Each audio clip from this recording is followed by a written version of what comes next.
ဒီနေ့ပိုင်းရဲ့အစမှာတော့မာရီရိုကနေပြီးဆောင်းဝဲပြေးပြီးတော့ကျောင်းကနေပြီးပြန်ထွက်လာတဲ့အချိန်မှာပဲကျောင်းရဲ့ဂိတ်မှာကျောင်းသားလေးတွေကနေပြီးတားရဲလူသားတယောက်ကကျောင်းစိမ့်မှာရောက်နေတယ်ဆိုတာပြောနေခဲ့ပါတယ်။အဲ့ဒါမာရီရိုကနေပြီးကျောင်းဂိတ်ကိုထွက်သွားကြည့်လိုက်တဲ့အခါမှာတော့ပိုးစီကိုကျောင်းမလေးကနေပြီးပြေးဖက်လိုက်ပါတယ်။ပြီးသွားတဲ့အခါခြားကျောင်းသားတွေကနေပြီးတော့နောက်ထပ်တားရဲလူသားတယောက်ထပ်ရောက်လာတာလားဆိုပြီးစဉ်းစားနေခဲ့တဲ့အချိန်မှာပဲကျောင်းမလေးကနေပြီးကိုကိုကျောင်းပိတ်တဲ့ဆိုတော့အတူတူနေရအောင်ဆိုပြီးပြောလိုက်တဲ့အခါမာရီကနေနှစ်ယောက်သားအတူတူနေမှလားဆိုပြီးစဉ်းစားနေခဲ့ပါတယ်။အဲ့ဒီအချိန်မှာကိုကနေပြီးတော့ဘယ်မှာနေလို့လဲဆိုပြီးပြန်ပြောလိုက်ပါတယ်။မာရီကျောင်းကတော့ကိုဦးနဲ့ကျောင်းမလေးနဲ့အတူတူရင်းနှီးတဲ့ပုံပေါက်တယ်ဆိုတာပြောနေခဲ့ပါတယ်။ပြီးသွားတဲ့အခါသူတို့နှစ်ယောက်ရဲ့စကားဝိုင်းတွေကိုသူဝင်ပြောရင်ကောင်းမလားဆိုပြီးတော့စဉ်းစားနေခဲ့တဲ့အချိန်မှာပဲကိုရှင်ကနေသူတို့နှစ်ယောက်ကိုခွင့်ပြုပါအောင်ဆိုတာပြောလိုက်ပါတယ်အဲ့ဒါနဲ့ကိုကနေပြီးတော့ကျောင်းမလေးကိုတွန်းလိုက်ပြီးတော့သူ့ရဲ့ငယ်တငယ်ချင်းဆိုတာမိတ်ဆက်လိုက်ပါတယ်အဲ့ဒါနဲ့ကိုရှင်ကနေပြီးတော့ပြန်မိတ်ဆက်လိုက်ပါတယ်အဲ့ကြောင့်မမြောင်ကနေပြီးတော့မာရီယာကိုဦးရဲ့တငယ်ချင်းဟုတ်လို့လားဆိုတာကတ်လိုက်ပြီးတော့မင်းရဲ့အနံ့အောင်ကသဘောသိမကြဘူးဆိုတာပြောလိုက်ပါတယ်ကိုဦးနဲ့ကြိုက်နေတာလားဆိုတာပြောတော့မဲ့အချိန်မှာပဲကိုဦးကနေတားလိုက်ပြီးတော့ငါထင်သားပဲဆိုတာပြန်ပြောလိုက်ပါတယ်မာရီယာကလည်းသူကိုဦးကိုစိတ်ဝင်စားနေတာကိုဘယ်လိုသိရတာလဲဆိုတာစဉ်းစားနေခဲ့ပါတယ်တဲ့အခါကိုဦးကနေသူပြန်လိုက်ပါအောင်မယ်ဆိုပြီးပြောလိုက်ပါတယ်အဲ့မှာတော့မာရီရိုကနေပြီးတော့မုံဆိုင်မှာမဝယ်စားနေခဲ့ရှင်ကနေပြီးတော့ကိုဦးမှာငယ်တငယ်ချင်းရှိတာပဲဆိုတာသူမသိဘူးဆိုပြီးတော့ပြောနေခဲ့ပါတယ်အောက်ပိတ်ပွဲပြီးတာနဲ့သူကရှောက်လဲမယ်ဆိုပြီးတော့စဉ်းစားနေခဲ့ပေမဲ့ကိုဦးကပြန်သွားတော့သူဘာမှမလုပ်နိုင်တော့ဘူးဆိုတာစိတ်ညစ်နေခဲ့ပါတယ်အဲ့မှာမာရီယာနေတို့တို့နှစ်ယောက်ကတော်တော်ခင်ကြတာပဲဆိုပြီးပြောလိုက်တဲ့အခါကိုရှင်ကနေပြီးတော့မာရီဘက်ကိုလှည့်ကြည့်လိုက်ပါတယ်ဒီတော့ကတော့သူကိုဦးနဲ့မမြောင်နဲ့အတူတူလမ်းလျှောက်တာကိုသိပြီးတော့သဘောမကျဘူးဆိုတာစိတ်ထဲမှာတုံ့လို့ခံစားရတယ်ဆိုပြီးတော့ပြောနေခဲ့ပါတယ်အဲ့မှာကိုရှင်ကနေပြီးတော့မာရီကိုခေါ်လိုက်ပြီးတော့တို့ရှောက်သွားရအောင်ဆိုပြီးတော့ပြောလိုက်ပါတယ်အဲ့ဒါမာရီယာနေဘယ်သွားမှလဲဆိုပြီးတော့မေးလိုက်တဲ့အခါကိုရှင်ကနေပြီးတော့ခဏလောက်စဉ်းစားလိုက်ပြီးတော့ပင်လဲဆိုပြီးတော့ပြောလိုက်ပါတယ်ပြောတဲ့အခါကိုရှင်ကနေပြီးတော့ပင်လဲကဝေဝါးနေတဲ့ခံစားချက်တွေကိုဖြေပြောက်ပေးနိုင်တယ်ဆိုတာ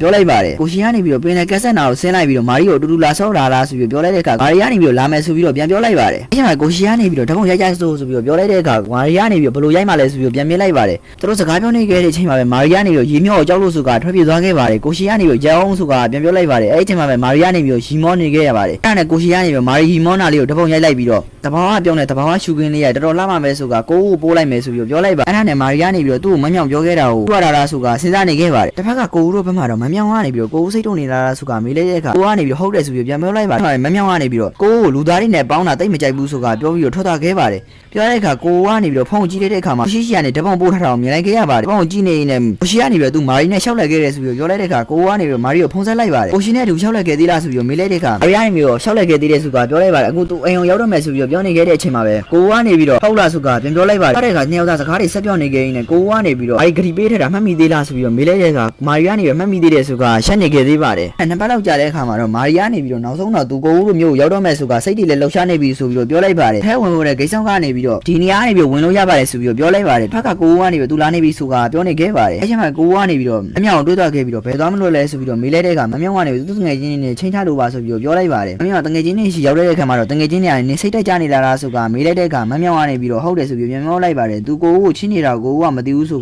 ာစိတ်ညစ်နေတယ်ဆိုပြီးပြောနေခဲ့ပါတယ်တစ်ဖက်ကမာရီကတော့ကိုဦးနဲ့တဲ့မြေပုံနဲ့လမ်းလျှောက်လာနေနဲ့သူ့ဆန်းလိုက်တဲ့အချိန်မှာပဲအင်းကိုမြင်လိုက်ရပါတယ်မန်းကင်းကိုကြည့်နေနေရန်လာတယ်ဆိုတာတွင်းနေခဲ့တဲ့အချိန်မှာပဲနောက်ကနေပြီးတော့မာရီကိုကိုဦးကနေပြီးဖက်လိုက်ပါတယ်အဲဒါကြောင့်မာရီကနေပြီးလမ်းသွားခဲ့ပါတယ်ပြီးသွားတဲ့အခါမျိုးထဲမှာလမ်းလျှောက်နေခဲ့ရင်းနဲ့မာရီကိုကိုဦးကနေပြီးတော့ရှောက်ကြည့်မနေနဲ့ချော်လဲဝမယ်ဆိုပြီးပြောလိုက်ပါတယ်အဲဒီအချိန်မှာပဲကိုဦးကိုဝါကနေပြီးတော့သူ့ရဲ့ပစ္စည်းတွေကိုဦးသိပေးပါလားဆိုပြီးပြောလိုက်ပါတယ်ပြောတဲ့အခါမာရီကိုမြင်သွားခဲ့ပြီးတော့ထားလိုက်ပါတယောက်တည်းလုံးလိုက်မယ်ဆိုပြီးပြောလိုက်ပါတယ်အဲနဲ့မာရီကနေရပါတယ်ဆိုတာပြန်ပြောလိုက်ပါတယ်ကိုဦးကိုလည်းတော့ကူညီလိုက်ပါဆိုပြီးပြောလိုက်ပါတယ်အဲနဲ့ကိုဦးကနေပြီးမာရီကိုဘယ်မှရှောက်မသွားနဲ့ဆိုပြီးပြောလိုက်ပါတယ်ပြီးသွားတဲ့အခါကိုဝါကနေပြီးတော့မင်းတယောက်ကိုချစ်နေတဲ့အနံလေးကရန်ကိုလှပတယ်ဆိုပြီးပြောလိုက်တဲ့အခါကိုဝါတယောက်ကတော့လမ်းသွားခဲ့ပါတယ်တစ်ဖက်ကမာရီကတော့ရှင်ကြီးကဒီနေ့တော်တော်မြန်နေပါလားဆိုတာတွန်းနေခဲ့ပါတယ်အဲဒီအချိန်မှာပဲသူ့ရဲ့အရှင်မမြောင်တွေးလိုက်ရရင်ဒီနေ့ပိုင်းလေးကတော့ဒီမှာနေဆက်သိမ်းသွားလိုက်ပါတယ်ဗျအားလုံးကိုကျေးဇူးတင်ပါတယ်